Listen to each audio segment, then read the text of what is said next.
Hey guys, welcome back to my channel. For those of you that are here for the first time, welcome in. I haven't been posting for a while, actually like several months because I was in the US doing an internship, but I'm now back here. And yeah, today I really wanted to talk about my academics since I've kind of realized that I wasn't really talking about it to you guys and sharing my experience. So that's what we're going to do today. So I'm going to talk a little bit about how I applied for colleges before I talk about the lessons I got from those processes. When I was in my senior year of high school, I had a choice between going to a college in Japan versus going to a college somewhere outside of Japan. Because obviously I was in a high school in Japan. My primary option was to go to a college in Japan. And for me at the time, that was the only option that I thought I had. Because when you think about the college tuition in Japan versus in the US, for example, the difference is humongous. Like, it is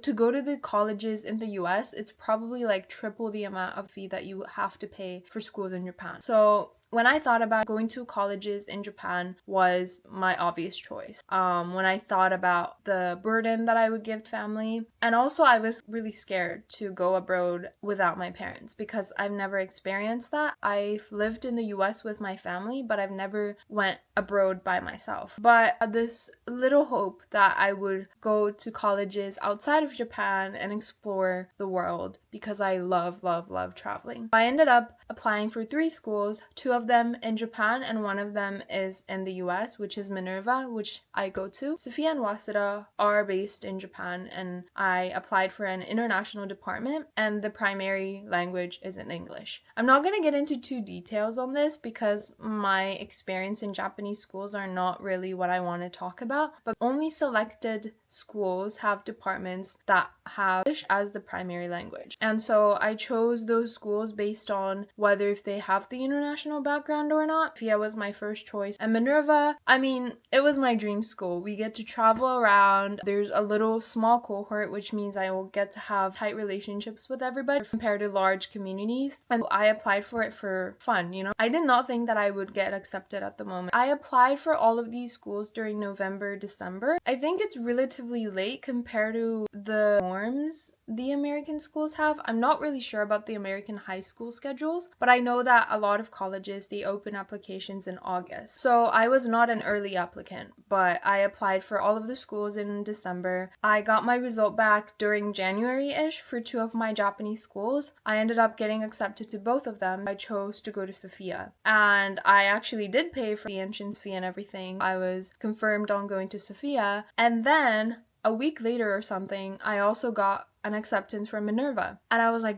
damn, I did not think that I was gonna get accepted, but here I am, right? And as I said, I already was confirmed to go to Sophia, and also there was another financial problems that I mentioned earlier because it's way more expensive than Japanese schools. So I talked to my family, I talked to a lot of my friends that go to Sophia, that go to schools abroad, and I realized that there's this one high school student at the time that was the same age as me that was doing a fundraiser in Japan to go to a school in San Diego. And when I learned that, I was like, wait, I didn't know this could be a way. And mind you, before that, I applied to a lot of foundations in Japan. But one, a lot of them had their applications closed already because they would close in like winter. And by the time I decided that I would want to go to Minerva, that was like March or April. There was no way that I could apply for it anymore. I did not get into any foundations and I treated fundraising as my last option. If I succeed in this, I would go to Minerva. If I don't, then I would give up. I did a fundraising for a month, at least 5 people every day. I pitched what I wanted to do in colleges. It was my toughest month of my life, but I went through that. I made a lot of good connections with the amazing people, which I'm really thankful for, and I collected $21,000 in the end in a month, and I used as part of my tuition for my first year, and I decided to go to Minerva instead. So I transferred from Sophia to Minerva, and here I am now going in 3rd year. So I was not expecting to go to schools in the US, but I did. That's my story. And I'm not gonna lie, I did care a lot about my grades and my English scores too, because they really cared, especially in Japanese schools and international students in the US. I did study in terms of getting as many good certifications as possible. that would prove my English skills or get as much good grades as possible in school. And I do think that led me to an easier position to apply for colleges that I wanted to go to, because obviously some colleges do have the boundary. You need to have above 3.6 to apply for some certain college. But at the end of the day, when I reflect on it, I don't really think that that was the primary reason why I got in to all of these colleges. I remember we were doing an introduction during our orientation in Minerva, and in fact my roommate was, oh, I saved the tempo from it closing down in my country by making a pitch or something like that. And I was, wait, what? I've never saved a temple in Japan before. What are you talking about? How do you do that in the first place? And some people work in the UN before. Some people have an amazing startup that's actually raising money. And I was just there not having those things. And let's be honest, most people, including me, for example, I could be, oh, I got 108 on TOEFL, which is a global certification of English skills. There's gonna be people next to me that has 120 or 110. And I could be, oh, I talked to 100 people in a month about my vision. And there's going to be people that talk to 200 people, 300 people, and actually got invested for it. So when you focus on the scale or the numerical values of something that you've done, people are going to mock you for sure. So if you try to make a pitch based on how great you are, how big of a scale, how big of an impact you made, then it's not going to be effective. And this goes straight to the grading that I just talked about. If you pitch yourself based on how good of a grade you have or how big of an impact you made, it's not going to make the application stand out, because there's a bunch of other people that wrote a similar thing, and maybe some of them have higher scores than you. I don't know, unless you're a genius at something. I'm not saying that aiming for good grades is bad. I'm saying that it's not gonna stand out or it's not gonna look good on your application, because what they're looking for otherwise is your personality and your uniqueness. When I applied for colleges and was writing college applications, I mainly focused on three things: my passion, what I've done for my passion, and what I want to do in the future using my passion. There's a lot of passion going on, but for me, the Japanese traditional clothes, kimono, was my passion. What I mean by that is I was really into fashion, but I was also really into sustainability. And the intersection of it, I reached to kimono. And so I was doing a small business where I remake old kimono fabrics into a jacket or some little products and sell it online or sell it in person through an event, or launch a small fashion show, or go into an environmental forum to sell these products. And so that is something unique. Well, for example, me being Japanese as one, not everybody that applies is Japanese, obviously. I was interested in traditional clothes, which is another one in my personality. Not everybody is going to write about traditional clothes in Japan. In fact, less than 10 people would probably write it. Probably like less than 5, right? So I wrote about traditional clothes in Japan, and what I've done with it is that I did a lot of pitches in Japan. I launched a fashion show. I attended some events to sell these products. There are not that much people that have done that in Japan. In fact, probably I was the only one that got this far using the topic of traditional clothes in Japan, right? Being Japanese, being passionate about traditional clothes, actually making products and selling them, I was the only one in that field. And what I wanted to do with it, I was really interested in traditional clothes, not just in Japan, but also outside of Japan as well. I wanted to go to Argentina and see the actual textiles that they make, or I wanted to go to India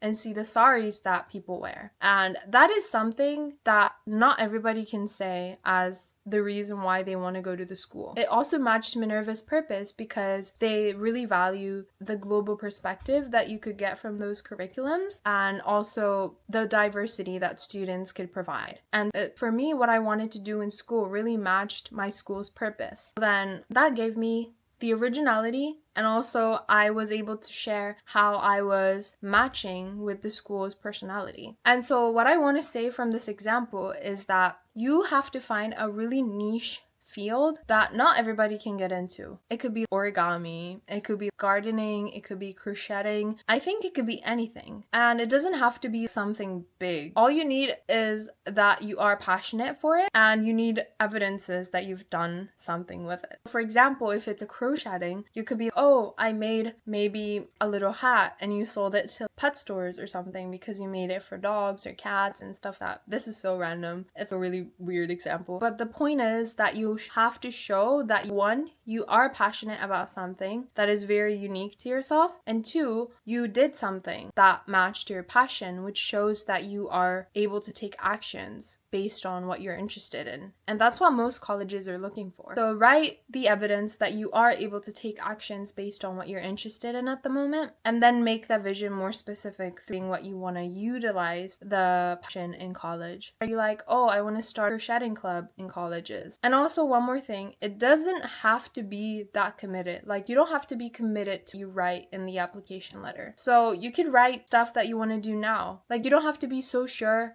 about you wanting to do it in the next 4 years. Because when I talk about college applications to a lot of high school kids, some of them would say, oh, but what if like I change my mind and I don't want to do this? That's colleges, because it's like a place for you to study and learn more and reflect on yourself and think about what you're really, really interested in. So it's okay to change your mind. It's important though that you do have a vision of what you want to do as for now. So to sum it up, because I yapped a lot, when you think about applying for colleges or writing an application letter, first of all, think about the things that you're really interested in. And it could be something very niche, or it's better if it's niche. So think about that. And then think about the actions that you've taken based on that passion. If you haven't taken any actions yet, you can just do that now. You can just start doing it today and continue it for several months and see how it goes. I'm sure you will have enough time until the application closes. I think a month or two is probably enough for you to take one specific action. And then think about it in the long term and write about what you want to do in your college using that passion. And again, to emphasize this, it doesn't have to be committed. You can write about what you want to do now. You can write about your vision now, and you don't have to be committed to it. It doesn't mean you could be unserious. You have to have a concrete plan, but you don't have to be committed to it for the next 4 years. No professor is going to be coming up to you and be like, but what about the thing you wrote in the application letter? So don't worry about that. Well, this is the fourth point. Preferably match that with the college's values and specific characteristics that the college has that you're applying for. So do a thorough research on that and then think about what aligns with their uniqueness to your uniqueness. And yeah, that's that. I still remember the conversation I had with one high school student last month, and he was really passionate about gardening, and he volunteered in a lot of places to do gardening with local people, and he was worried because he thought that that was not going to get him anywhere in applying for good colleges. But I don't think that is true. You could write about gardening, you could write about why you're passionate in it, and then you could talk about what you want to do using gardening for the next 4 years, and that's going to give you so much personality than just writing about how you won first place in a mathematics competition or something. If you don't write about why you're passionate in math or how you've gone there and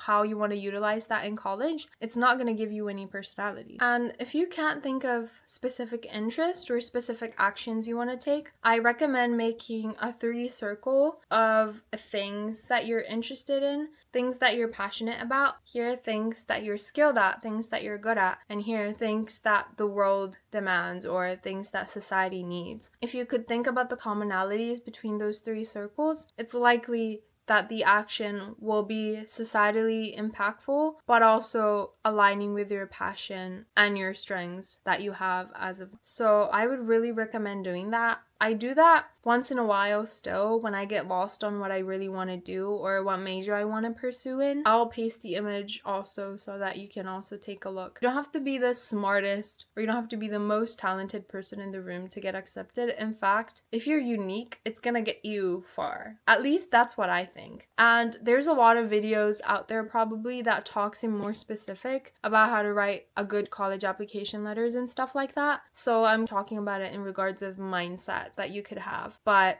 you are good enough, but the main message is that you are good enough as you are. For me, I'm not the most smartest or I'm not the talented, but I just follow my passion, which is I love traditional clothes and I would love to keep on doing it. I have not been doing anything for a while, but that's okay. It's also okay if you need to take a break. Okay, I think I'm yapping too much, but that's it. If you need more specific skills, you should look at other YouTubes, that bunch of teachers or actual professionals that could teach you how to do it out there. So yeah, but don't be too stressed out. I hope this was helpful to you guys in any way. I'm gonna make more videos now that I'm back here. I'll be in Argentina next summer, but I do want to continue making content on Instagram, TikTok, YouTube, whatever platform that I really like. So yeah, I'll be really grateful if you could follow my journey, and yeah, comment if you have any ideas on what kind of video I should make, because I'm lost. I'm making a lot of yapping videos, but I also want to make vlogs and stuff. So yeah, give me any ideas if you have them, and see you on the next video. Bye! Thanks for watching.